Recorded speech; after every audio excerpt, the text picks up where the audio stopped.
just want it. Can you see myself? Can you see myself? Can you see myself? Both a technical marvel and a potent symbol of national might, the battleship became the focus of the 20th century's first arms race. Yet given this supership's incredible power, its reign as the world's ultimate weapon was surprisingly brief. Barely a single decade passed between the birth of the modern battleship and the high point of its supremacy. The story of this meteoric rise is one of personal vision, scientific innovation, and national vanity, of chances taken and missed, and of a great battle called Jutland that helped shape the fate of two powerful empires. And it began with a single ship, a vessel that gave her name to all the battleships that followed. She was called HMS Dreadnought.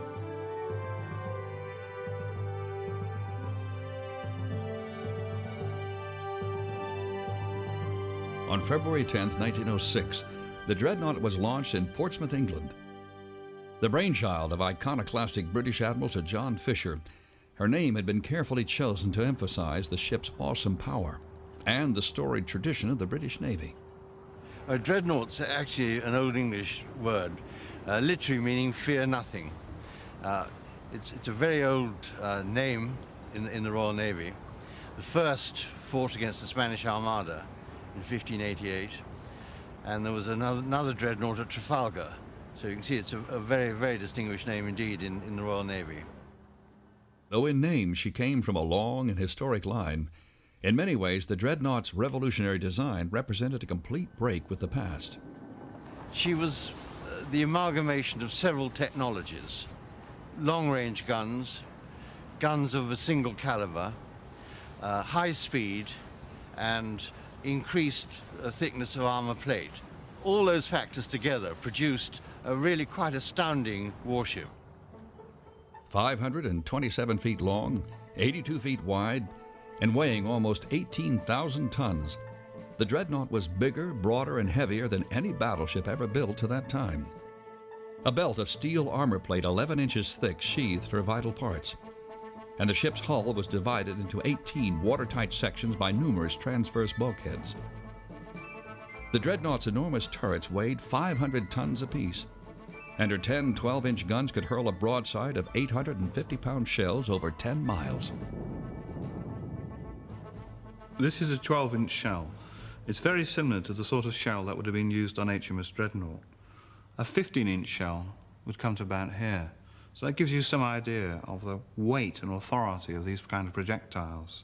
This is the armored piercing part of the shell. It's solid, and it's this that actually gives the shell its penetration powers. The Dreadnought's power plant was as radical as any of her other features. She was the first major warship to replace the old and inefficient reciprocating steam engine with modern steam turbines. The reciprocating engine works on a system of cylinders and pistons running up and down. And in warships, they were very noisy, very bulky, and they had to be cooled.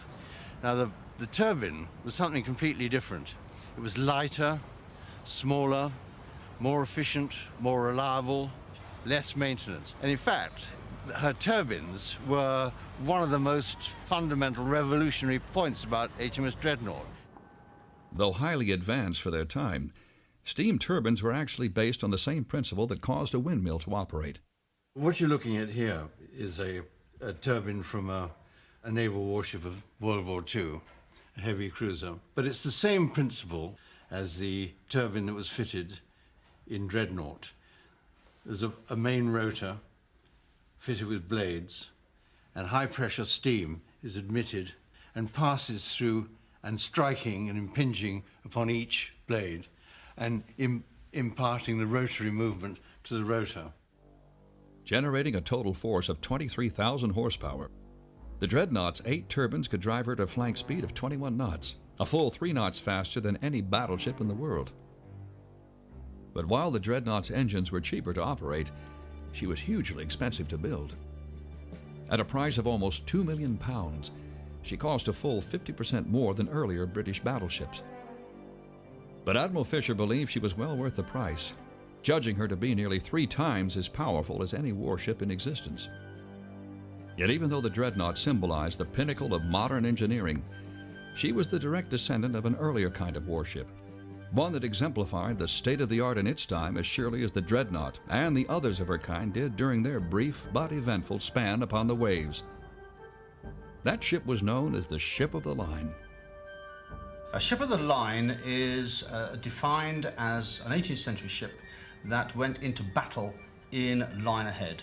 And when, in those times, the ship just went astern of one another in a line and went into battle against the enemy, hence Ship of the Line. The idea was for both groups of ships to join battle at about 100, maybe 50 yards from each other, and then open fire and engage each other on the port or the starboard side until the opposition declared themselves or lowered their colours, and then they lost, and the other lot won. That was very simple tactics. The greatest clash between these wooden titans occurred off Spain's Cape of Trafalgar in 1805. It was here during the Napoleonic Wars that British Admiral Horatio Nelson's fleet of 27 ships of the line faced off against a combined French and Spanish fleet of 33 comparable vessels. Nelson's flagship at Trafalgar was HMS Victory. 186 feet long and bristling with over 100 guns on 3 decks, at the time of the battle, she represented the epitome in naval architecture, even though she was nearly 40 years old. It took 2,500 oak trees to build a ship of the line like Victory.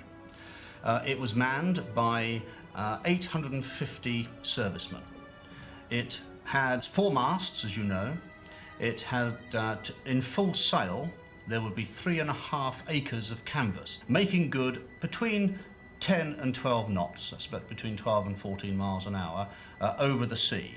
She had enough food on board the ship to feed 850 men for 6 months without replenishing at all, and she was able to fire 104 cannons, reloading every 90 seconds for 5 hours. So that's the sort of firepower that this ship had when she was fully laden, fully manned, and ready to fight. With such a huge crew needed to operate the vessel's guns and sails, sanitation on a ship of the line could be a considerable problem. But one of the funniest things, as it were, or one of the things that people are very interested in, would you believe, and it could be the British sense of humour and our lavatorial sense of humour, is where did all those 850 sailors go to the toilet? And right up forward is where they went to the toilet. And there are 6 seats of ease up there for 850 men. That could be interesting as well. In many ways, Admiral Nelson was even more remarkable than his ship. In an age when tactics were so rigid that a captain who deviated from the other vessels in line faced immediate court-martial, Nelson's battle plan was nothing short of revolutionary. What he decided to do was to split his group into 2 columns as opposed to lines. And he headed straight towards the combined French and Spanish fleet in 2 columns, and it was at midday that he engaged the enemy by what we call in the service as crossing the T.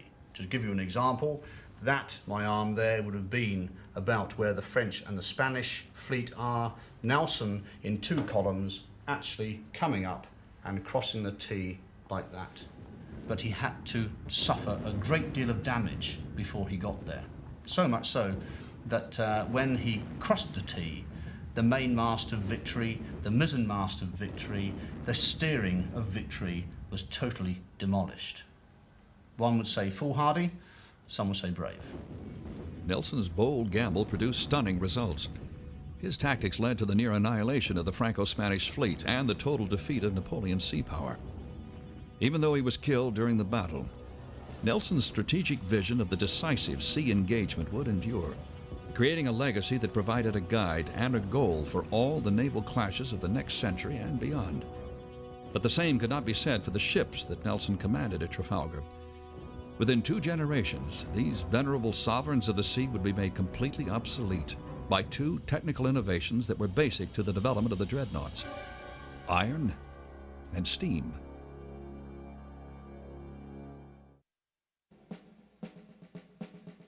March 18th, 1862. A squadron of wooden Union warships participating in the blockade of Confederate ports was lying at anchor at Hampton Roads near the coast of Virginia.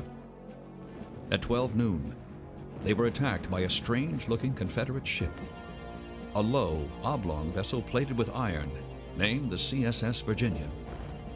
Within hours, 2 Federal ships were crippled wrecks. But when the Virginia returned the next day to finish off the blockading squadron, she was met by an even stranger-looking Union ship, the USS Monitor. Designed by brilliant Swedish engineer John Ericsson, the Monitor was a 100-foot-long armored raft mounting a single revolving turret, the first of its kind on any warship. Carrying 2 heavy cannons, the turret was plated with 8 inches of iron armor. The 2 ironclads exchanged fire for hours, but neither was able to penetrate the other's tough metal plating. After a long engagement, the Virginia withdrew, and the rest of the Union squadron was saved. Although it was inconclusive, the Battle of Hampton Roads was to have long-lasting effects. It proved that wooden warships were obsolete. It also demonstrated that the turret was the most effective way of mounting guns on a combat vessel. Coupled with the continuing development of steam power, these factors were to completely revolutionize warship design and construction. The impact of armor plate and steam power were both enormous technical advantages. Armor plate meant that a ship could absorb and survive much more punishment from the enemy. It meant that ships were heavier and could be slower, but generally speaking, when you want a warship, you want it to stand up for itself, and armor plate did that. Steam power was another revolution. It did away with the thousands and thousands of men what used to be required on board to man the sails and haul them up and put them down and everything. It meant you could have power for your anchor capstan, power for training gun turrets, power for any number of jobs around the ship. The effect of the turret was chiefly flexibility. In the days of Nelson, you didn't train the guns to any great extent. You had to train the ship. And what they did in those days, you ran alongside the enemy and fired the guns, and as they used to say, give it to her as fast as she can suck it. Now the turret meant you didn't actually have to train the ship. You could train the gun round towards your enemy, and it gave a lot more flexibility. By the early 1900s, the wooden warship was a relic of the past. The fleets of the world consisted mostly of steam-powered metal vessels that carried their main guns and turrets. The ship of the line was now called the battleship. But one strategic legacy of the era of wind and wood remained: the Nelsonian urge to achieve a single decisive battle of annihilation. Distilled into theory by American historian Alfred Thayer Mahan in his book, The Influence of Sea Power Upon History, the search for the decisive engagement would become a compelling and usually elusive goal for naval commanders around the world. Then, in the remote waters of the Tsushima Strait between Japan and Korea, a battle occurred that was to prove Mahan right and help usher in the age of the dreadnoughts. On May 27, 1905, a Japanese fleet of 4 battleships, 8 cruisers, and numerous smaller craft under the command of Admiral Heihachiro Togo annihilated a Russian fleet led by 8 battleships and 8 cruisers. Tsushima, May 1905, the first modern naval battle. It demonstrated what could be done with gunnery with good training. Under Togo, the Japanese had a well-drilled fleet, the guns crews knew what they were doing, and they fired at reasonable ranges up to 10,000 yards. And this was widely studied by navies all over the world. At the time, battleships carried what was called a mixed armament, usually consisting of 4 heavy 10 to 12-inch guns in turrets fore and aft. It was supplemented by a number of smaller secondary guns carried in rows along the casement. But the long range at which the decisive portion of Tsushima had been waged was well beyond the reach of these secondary guns. In addition, the Japanese battleships were faster, allowing Admiral Togo to choose the distance at which he fought. As a result of Tsushima, many naval planners were convinced that future battleships should be swifter and armed with a single caliber of big guns. In London, the lessons of Tsushima weren't lost on Admiral John Jackie Fisher.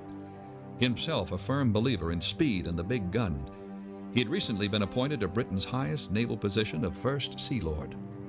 Well, Jackie Fisher was one of the great reforming characters of the Royal Navy. And one of the things he did was get rid of a whole lot of minor warships all over the world, which he said could neither fight nor run away.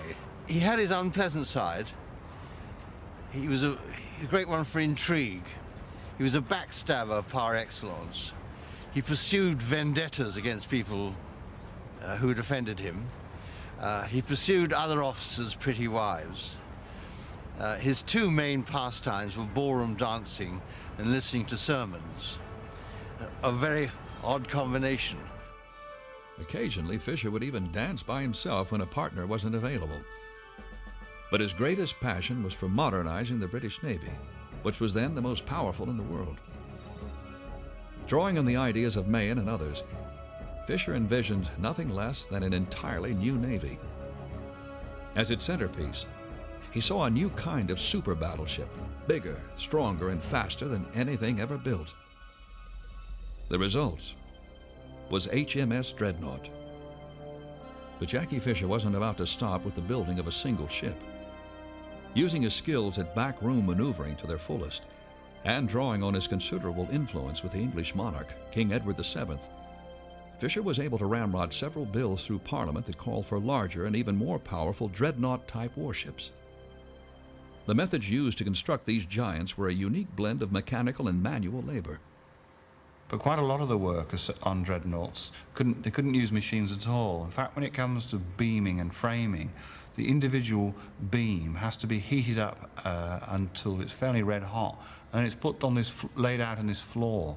And it actually has to be manhandled into the correct shape, and then it's clamped down and allowed to cool. So a lot of the actual construction work, certainly on the beams, is this almost like quasi-artisanal work, where you're really relying on the brute force of labourers to shove the metal into the correct alignment. Brute force of machinery was needed to produce the larger components of a dreadnought.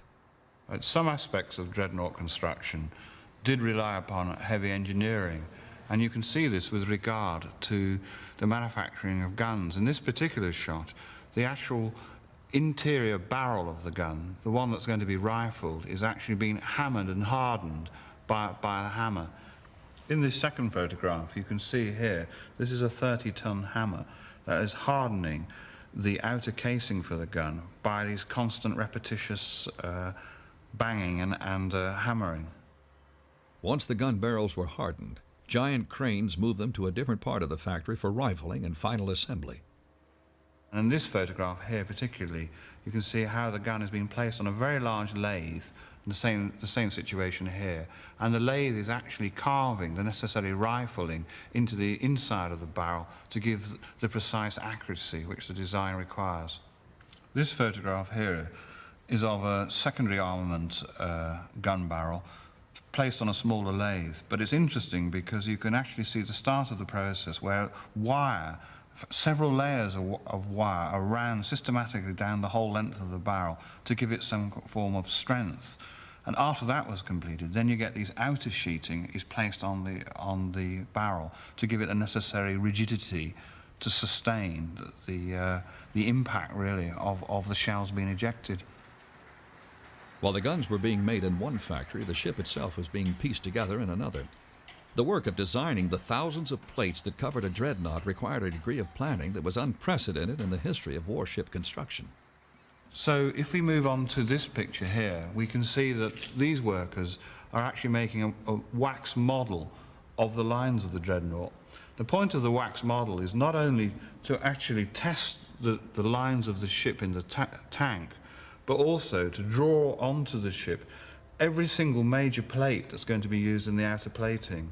So you've got this very intricate map, as it were, of all the individual plates, and it's from these maps that you then send your orders out to the major suppliers who are going to cast the armoured plate in these particular shapes or at that particular weight or range. As the British geared up to build more dreadnoughts, the world's other naval powers reacted quickly. All of them, from America to Japan to Italy, began buying and building their own dreadnought-type battleships. Nowhere was this response stronger than in Imperial Germany. At the time, Germany was England's greatest naval rival, and its leaders had just spent enormous sums of money constructing a modern navy to challenge the British mastery of the sea. They weren't about to stand by and watch their progress be ruined by Jackie Fisher and his new ships. With a feverish sense of urgency, Germany quickly undertook its own crash naval building program, planning to match the British dreadnought for dreadnought. The result was a naval arms race that would culminate in the greatest clash of battleships in history.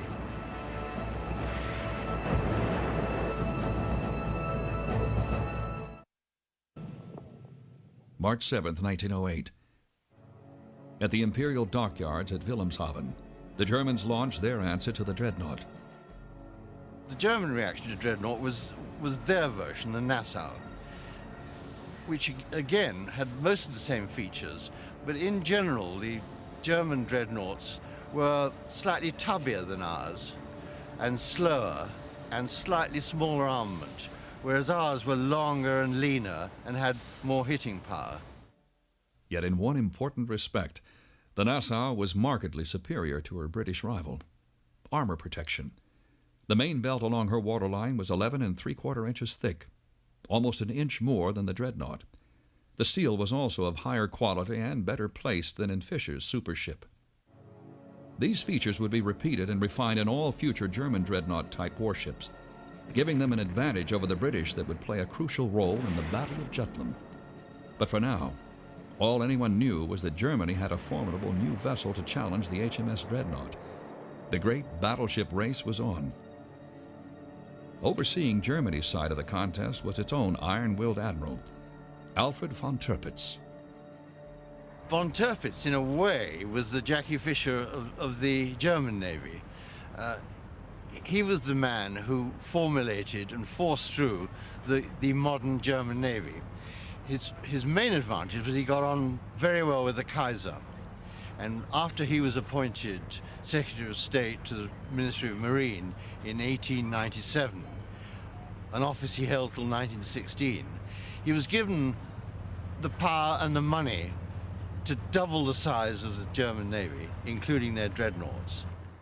Even more important to the growth of the German Navy than von Tirpitz was Germany's ambitious Kaiser, Wilhelm II.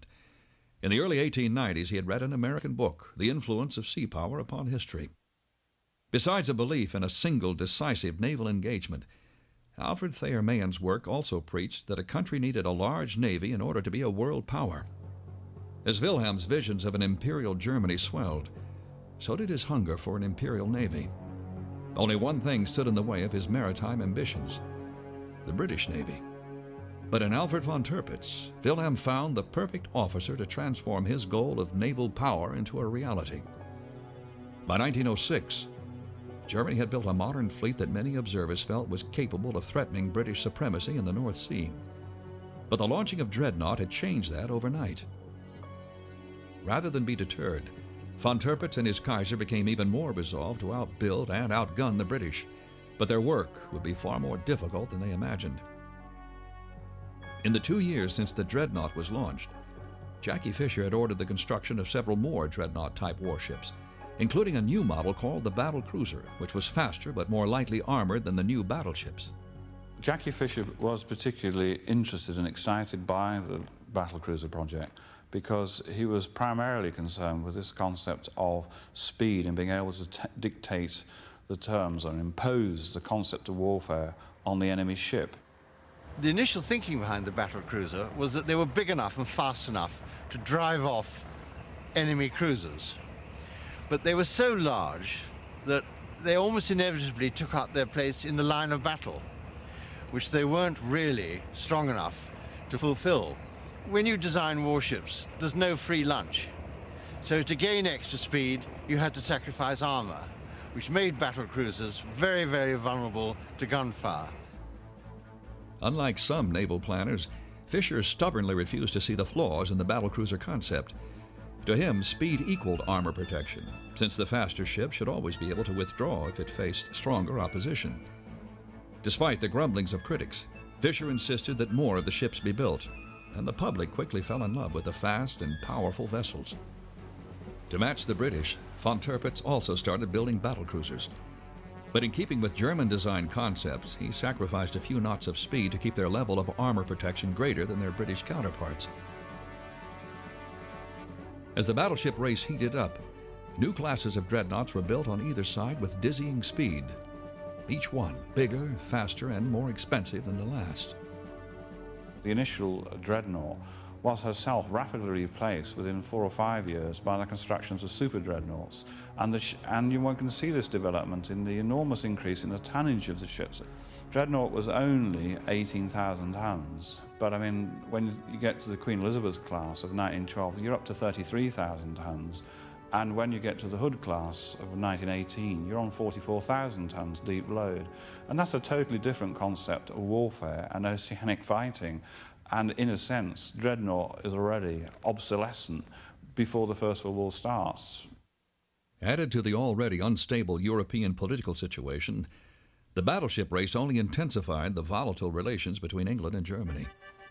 And when the powder keg of dynastic disputes and national rivalries finally exploded into World War I in August of 1914, the empires of Great Britain and Germany quickly took their place at the head of the warring alliances. In the tradition of Nelson and Mahon, everyone believed that a great and decisive sea battle would take place within days of hostile declarations. But like so much else in this war of grueling stalemates, events would not keep pace with expectations. Instead, the wait for the inevitable clash of the dreadnoughts would take almost 2 years.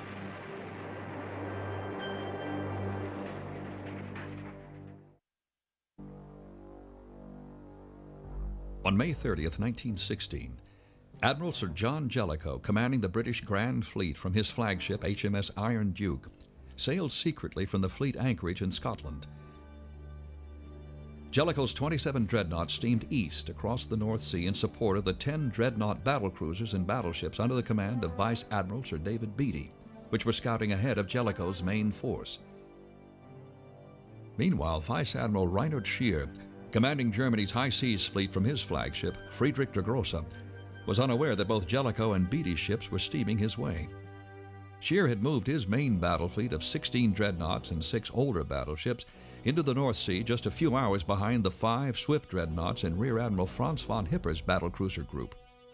But the last thing he wanted was a showdown with the overwhelming might of the combined British Grand Fleet. Scheer knew from the outset that he couldn't defeat the whole of the Royal Navy's fleet. So his idea was to try and defeat part of it at a time, to take the Royal Navy on and defeat them in detail. Scheer's plan had been to lure Beatty's smaller squadron into a trap by using Hipper's ships as bait. But unknown to Scheer, intercepted German radio traffic had alerted Jellicoe that something big was brewing, and Jellicoe was now trailing Beatty with his primary force of battleships in the hope that he might be able to ambush the Germans. Together, Jellicoe and Beatty had 60,000 men on 149 warships. The German fleet totaled 99 ships carrying 45,000 men. At the core of these opposing forces were no less than 58 dreadnoughts of all types, every one the product of a single decade of frenzied building. The result of the coming battle could very possibly decide the outcome of World War I, and with it, the future of the British and German empires. May 31st, 3:48 p.m.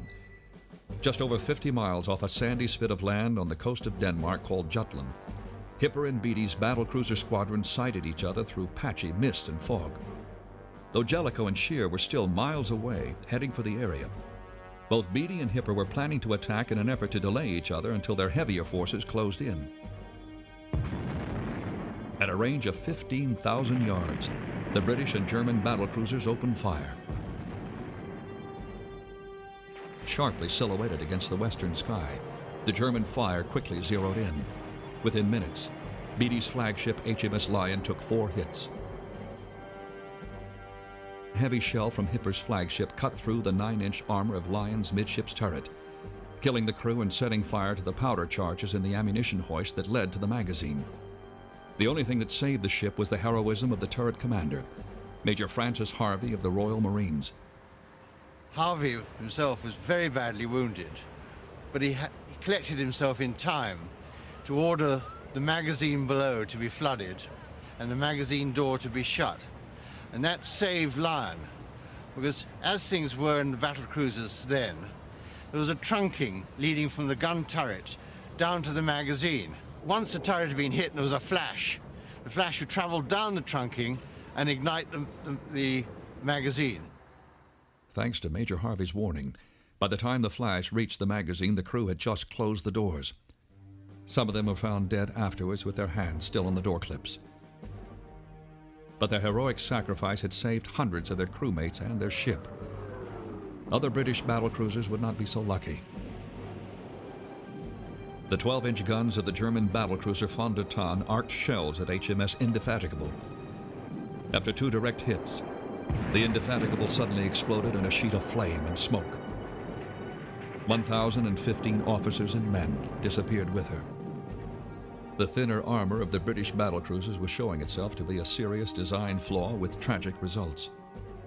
Now, in that kind of environment, the limitations of the early battlecruisers, the British designs, were fully exposed at Jutland and had been exposed earlier, when the basic plating, the belt plating and the deck armour was completely inadequate to actually keep out German 11 and 12-inch shells. And the problem was also compounded by the point that German gunnery was more accurate and better directed than the British gunnery.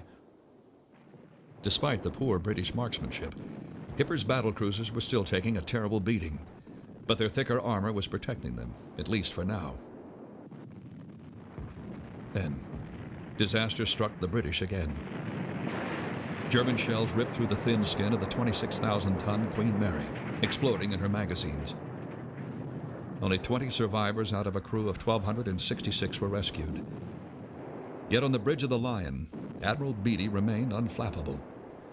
He'd just seen 2 of his ships blown up with appalling loss of life, quite close to him. And after the second, Queen Mary, he could actually see the stern of Queen Mary projecting out of the sea with its propellers still revolving. It was then he turned to his flag captain Chatfield and made this famous remark, "There's something wrong with our bloody ships today." With Nelsonian flair, Beatty signaled the remaining ships of his fleet. Engage the enemy more closely. Meanwhile, Hipper was growing concerned. Despite the losses he had inflicted on the British, the unending hail of enemy shells was rapidly taking its toll on his ships. Then, suddenly, the British turned away. A wireless report had reached Beatty, warning him that the enemy's main fleet had been spotted bearing in.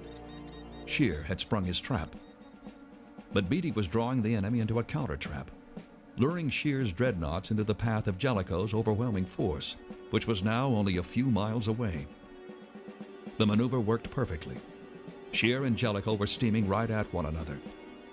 But in a welter of misleading reports, Jellicoe was still unaware of Scheer's exact position.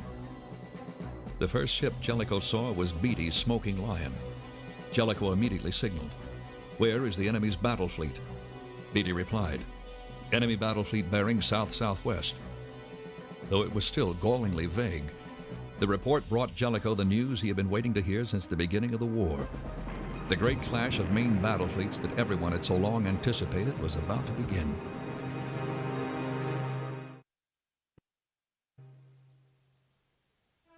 On the bridge of his flagship, HMS Iron Duke, Admiral Sir John Jellicoe now faced one of the most important decisions of his life.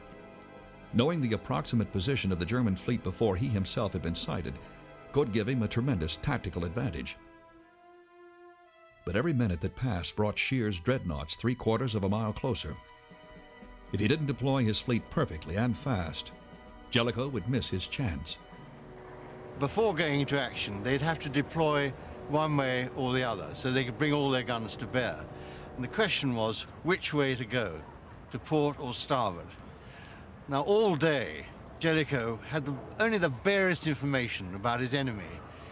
It was misty, it was typical North Sea weather, and nobody would ever send him a signal. Jellicoe's officers would have died for him, but they wouldn't send him a signal.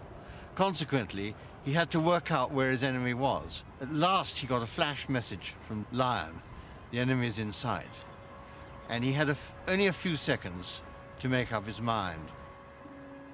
Jellicoe coolly ordered his fleet to execute a version of the same tactics Nelson had employed at the Battle of Trafalgar. He would cross the enemy's T, bringing all of his dreadnoughts' broadsides to bear on the front of the German line. 6:30 p.m.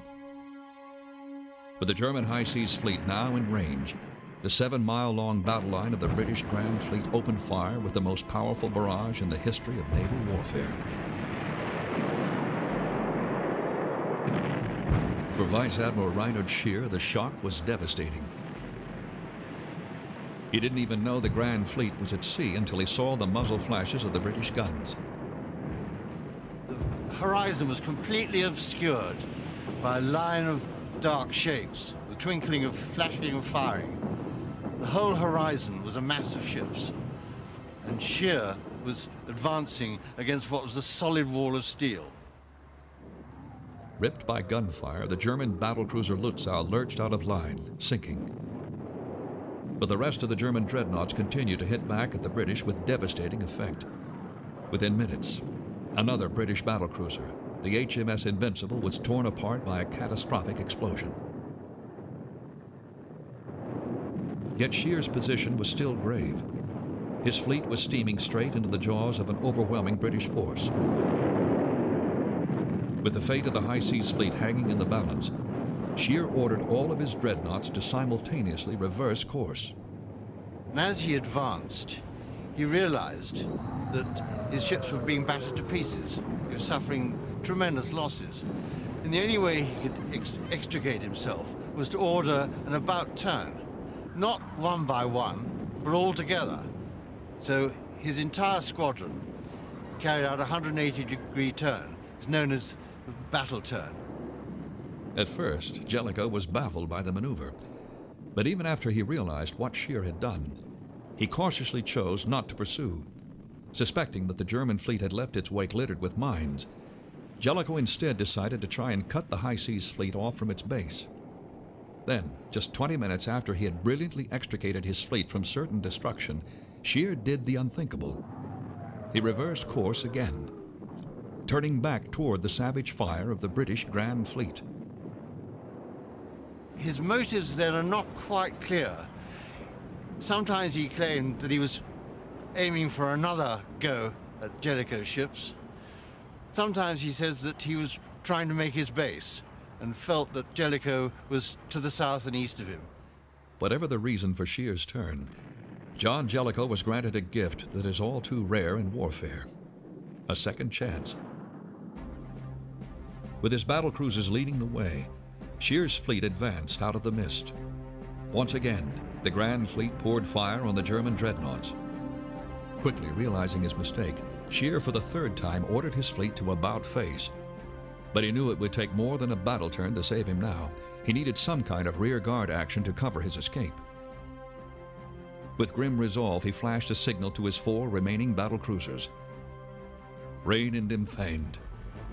Charge the enemy.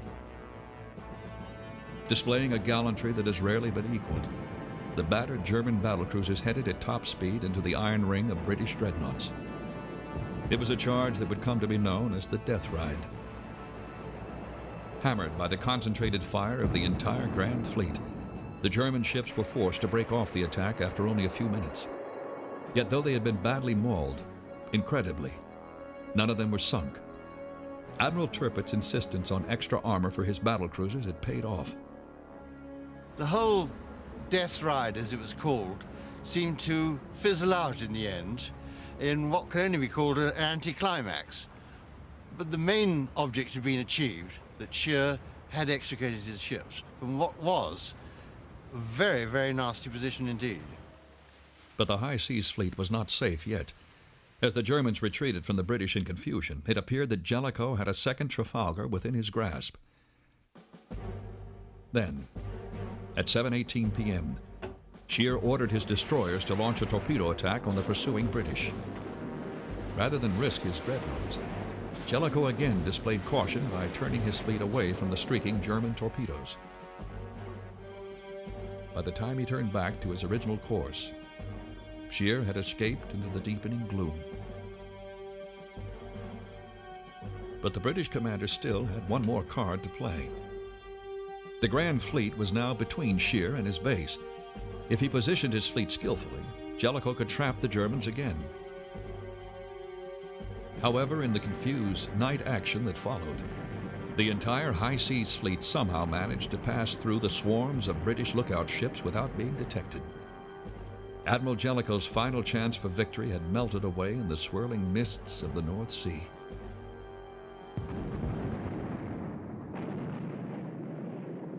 The great clash of dreadnoughts at Jutland had proven indecisive.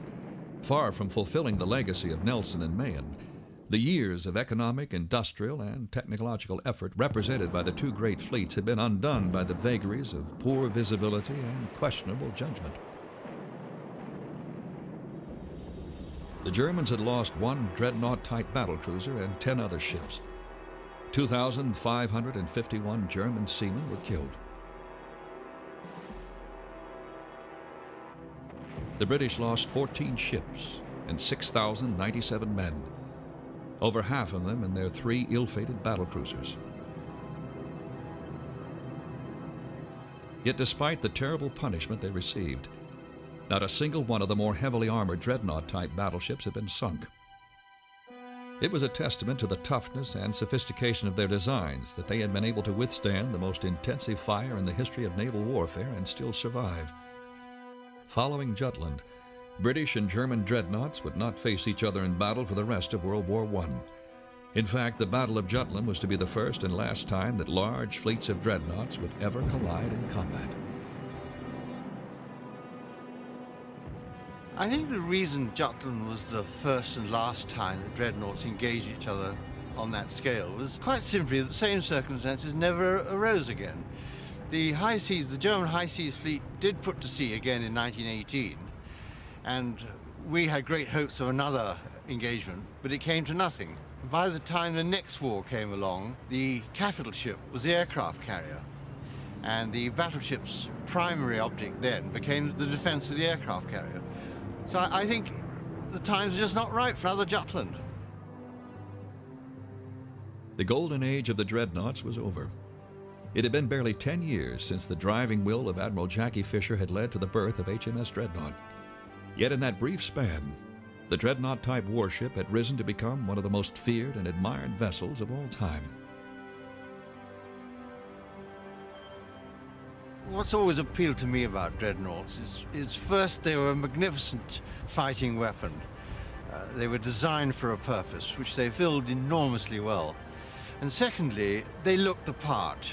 They had a kind of grim grandeur about them, with their fighting tops and their turrets. And they inspired affection, too. Not just their appearance, but the great history behind them. Fierce, majestic, the very embodiment of massive power, the dreadnoughts had qualities that no other ship could match. They were the super weapons of their age, and have left an imprint on history that will endure, even though they no longer dominate the seas.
could hurl a broadside of 850-pound shells over 10 miles.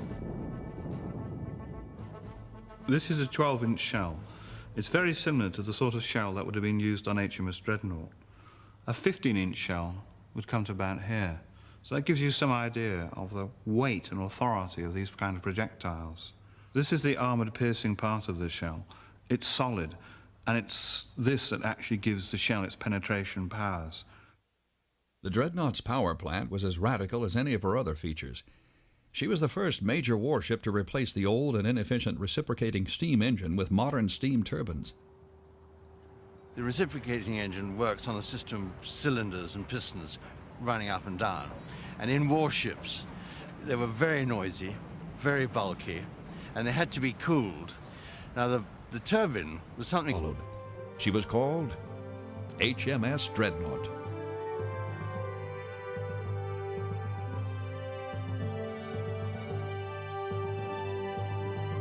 On February 10, 1906, the Dreadnought was launched in Portsmouth, England. The brainchild of iconoclastic British Admiral Sir John Fisher, her name had been carefully chosen to emphasize the ship's awesome power and the storied tradition of the British Navy. Dreadnought's actually an Old English word, literally meaning fear nothing. It's a very old name in the Royal Navy. The first fought against the Spanish Armada in 1588, and there was another dreadnought at Trafalgar. So you can see it's a very, very distinguished name indeed in the Royal Navy. Though in name she came from a long and historic line, in many ways the Dreadnought's revolutionary design represented a complete break with the past. She was the amalgamation of several technologies: long-range guns, guns of a single caliber, high speed, and increased thickness of armor plate. All those factors together produced a really quite astounding warship. 527 feet long, 82 feet wide, and weighing almost 18,000 tons, the Dreadnought was bigger, broader, and heavier than any battleship ever built to that time. A belt of steel armor plate 11 inches thick sheathed her vital parts, and the ship's hull was divided into 18 watertight sections by numerous transverse bulkheads. The Dreadnought's enormous turrets weighed 500 tons apiece, and her 10 12-inch gun... I just want it. Can you see myself? Can you see myself? Can you see myself? Both a technical marvel and a potent symbol of national might, the battleship became the focus of the 20th century's first arms race. Yet given this supership's incredible power, its reign as the world's ultimate weapon was surprisingly brief. Barely a single decade passed between the birth of the modern battleship and the high point of its supremacy. The story of this meteoric rise is one of personal vision, scientific innovation, and national vanity, of chances taken and missed, and of a great battle called Jutland that helped shape the fate of two powerful empires. And it began with a single ship, a vessel that gave her name to all the battleships that followed. Completely different.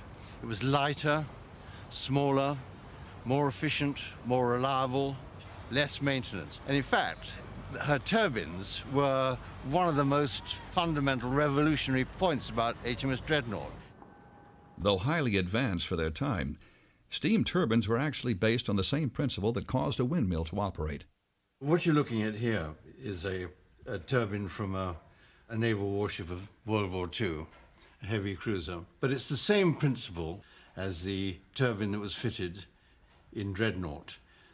There's a main rotor fitted with blades, and high-pressure steam is admitted and passes through and striking and impinging upon each blade and imparting the rotary movement to the rotor. Generating a total force of 20